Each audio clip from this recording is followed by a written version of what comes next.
terapinė erdvė yra savitas laukas, savita erdvė, kur mes ateinam patirt, kur galbūt kviečiam, gal aš taip pasakysiu, aš ateinu arba kviečiu kitus patirt kitaip, kitokį būdą, kitokį buvimą. Paeksperimentuoti. Oi, tada paeksperimentuoti, taip, ta prasme, Jo, kitaip negu įprastai, pavyzdžiui, gyvenime.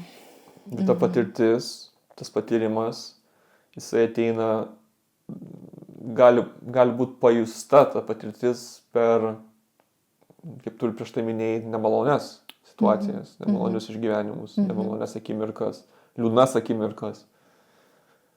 Bet tai jau yra kažkas kitoniško ir tai leidžia kitoniškumas truputėlį atsimerkti kartais, plačiau ir pamatyti daugiau negu kad įprastai anksčiau mačiau.